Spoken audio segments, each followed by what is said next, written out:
And then 33% of you said feeling overwhelmed. Yes, I think I, I would say that not one person in the chat has not felt overwhelmed when tasked with producing an audiobook.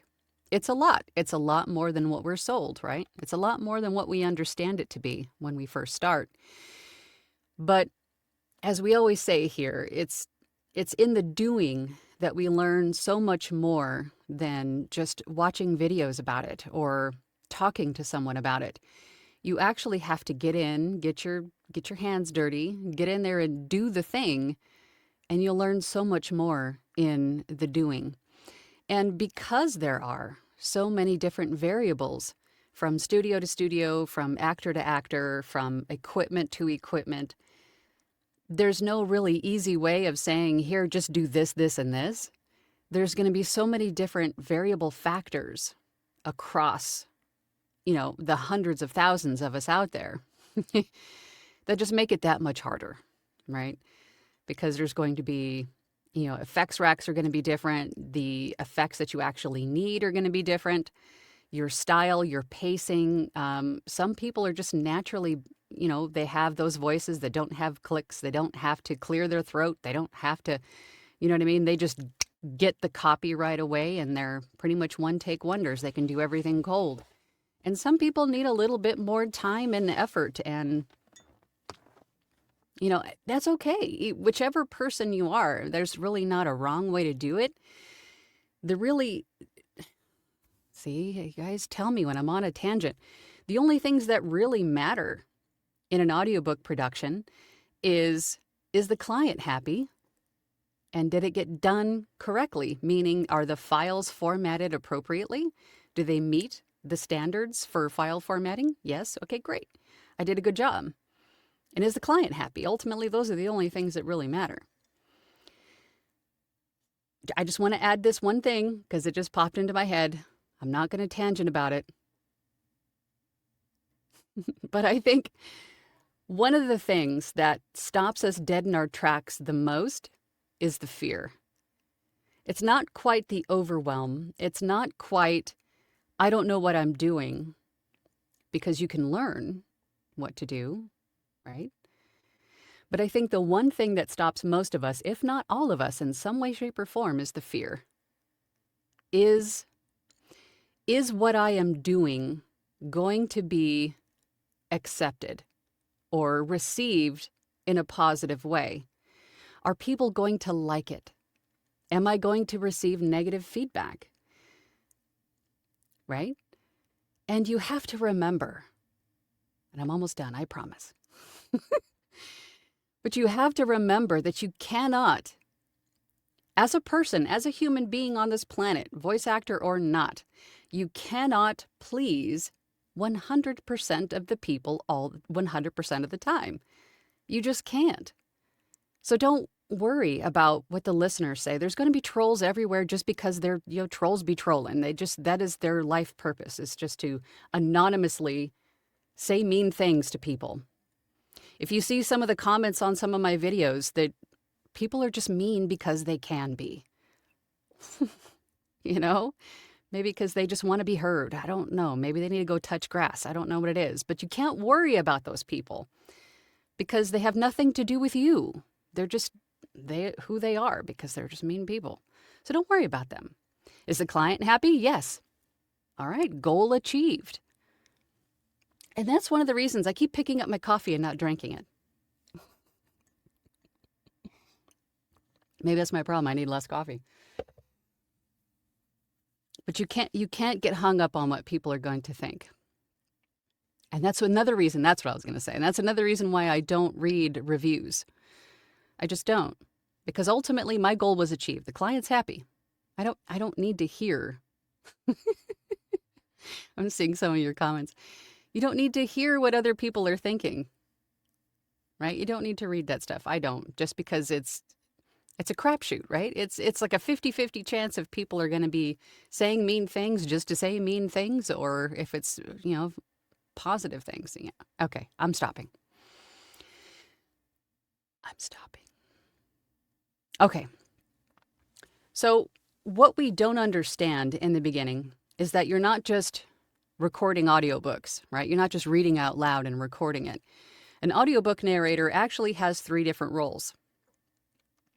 One is you are the performer.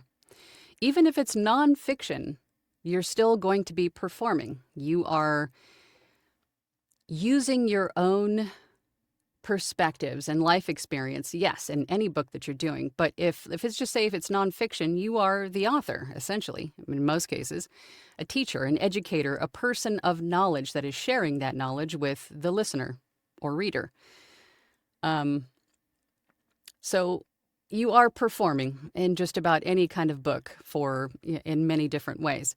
You are also an audio engineer. You have to know your DAW well enough. You don't have to know it inside and out. You don't have to be a Caesar. For those of you who know who Caesar is, you don't have to be a Caesar. You'd have to know enough about your DAW to do the basic things that you need to know for audiobook production, which is record, stop. You know how to use the punch and roll function if that's how you're recording. You need to know how to delete. You need to know how to, paste in. You need to know how to manipulate your effects if your effects rack is in your DAW. And that, I think, is the most time-consuming thing because, again, variables.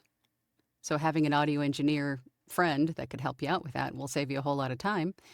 But those are just really the basic things you need to know about the audio production side, right? Just you need to know it well enough to do that. You don't have to know everything. And then you're also a project manager, right? Because you are tasked with the production of an audiobook. And as we have said in my last 10-minute tangent, it takes time. It takes time. And it takes you have to know how to chunk it down into small, manageable chunks to get it done. I need to record 3 chapters on Monday. I need to edit these 2 chapters on Tuesday, and then re-record this chapter because, maybe allergies got me and my voice was a little bit raspy or whatever. So you have to keep track of these things to be able to get it finished by a certain date. That's project management, right? And then even if this is a royalty share book, then you have another job, which is marketing. You want to know how to market that audiobook so you and the author, because you're sharing the profits of each sale, how to promote that book and make yourself, both of you, more money, right? There's a lot more to it than just sitting in your jammies recording a book out loud and, with your iPhone. There's a lot more to it than that. You're not just reading a book, you're producing one, right? All right, so why it takes so long? The general rule of thumb for producing an audiobook, and I haven't said this in a while, but most of you probably know this, but for those of you that are new, the general rule of thumb, if you're trying to figure out how long an audiobook is going to take you to produce, once you take the total word count, divide the total word count by 9,300, that's basically the word count that is in a finished hour. And it might be more, it might be less. Everybody's got a different narration pace. But 9,300 is a good kind of a common area.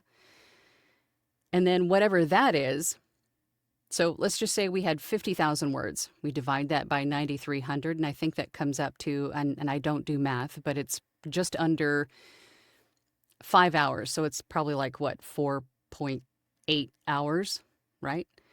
So if it's going to take 4.8, if it's going to be a 4.8 finished hour book, so you can expect to double the narration time, especially if you're just getting started. It's going to take you longer to produce your first few audiobooks than it will later on. So if you're a couple in and it's still taking a while, be patient. You will start to streamline your processes and it will get faster.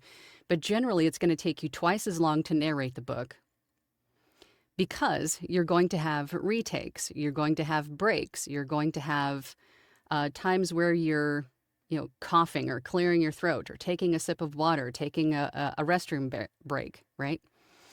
And then once you move to the editing phase, depending on your skill level, and if you're just starting, you can expect to spend 3 to 5 hours per finished hour editing that book because you're still learning.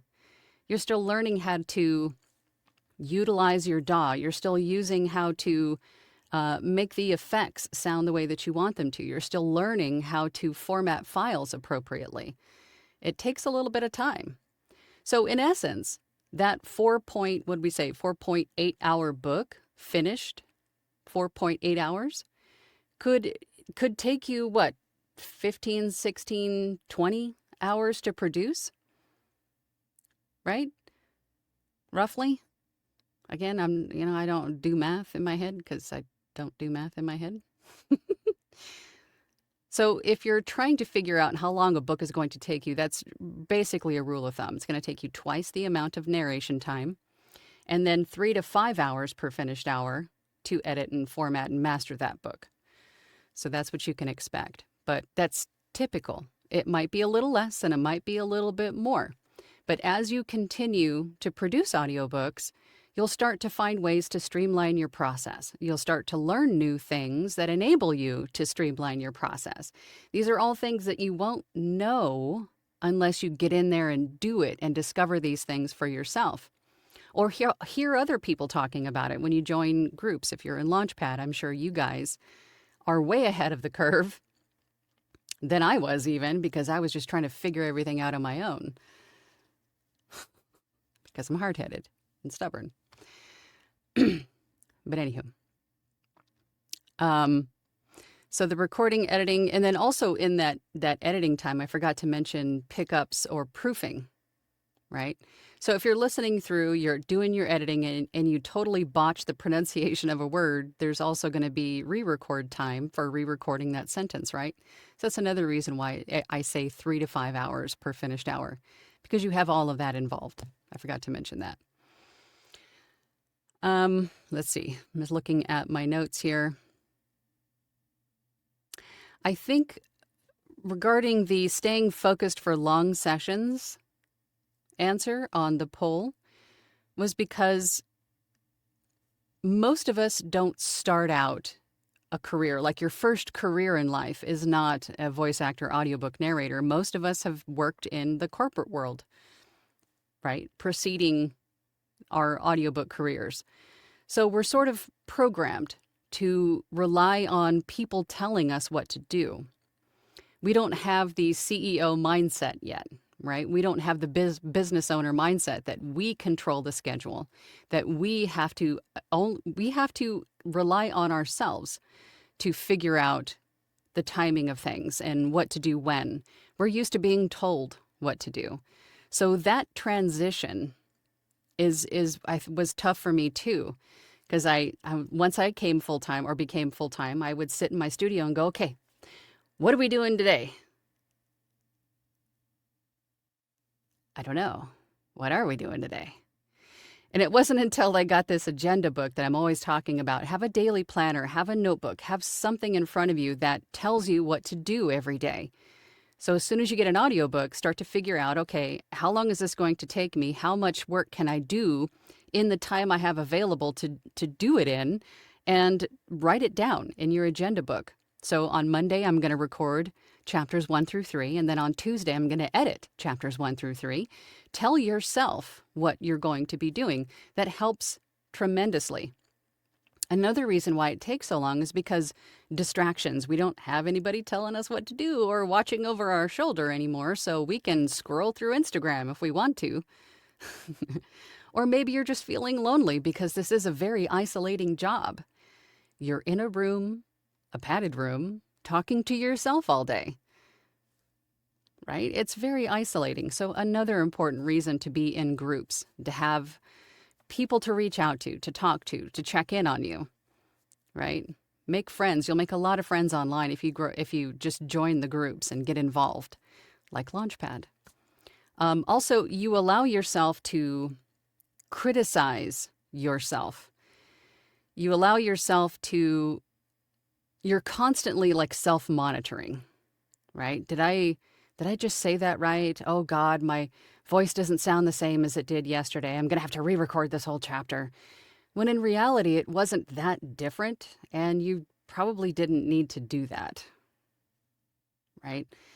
There's a lot of stuff that we can allow. Our brains will sort of just like fill in gaps and tell us lies because there's no one else to tell us otherwise, right? So staying focused on the task at hand is really important. It was for me anyway, and that's another reason why the daily planner came in handy, because it kept me focused on what needed to be done.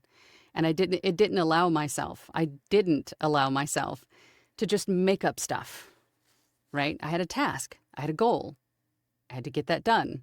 So it kept me focused in that way. But then also taking breaks is very important too. 2 to 3 hours max is what I tell myself in the studio. 2 to 3 hours max, and I get up, move around, clear my head. Those are the times where if I want to just see what's going on Instagram, I could do that, right? But when I'm in here, it's what I'm doing is what is on this agenda book. So that's helped me tremendously.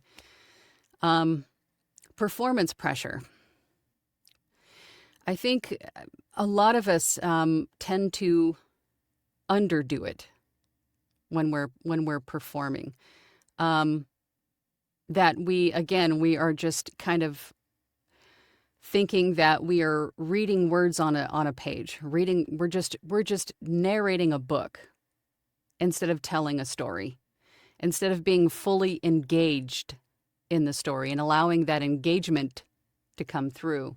That is really the acting in voice acting, as we say, right?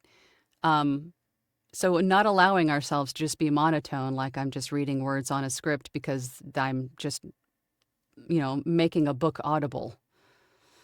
Instead of really just getting in there and giving it some engagement, right?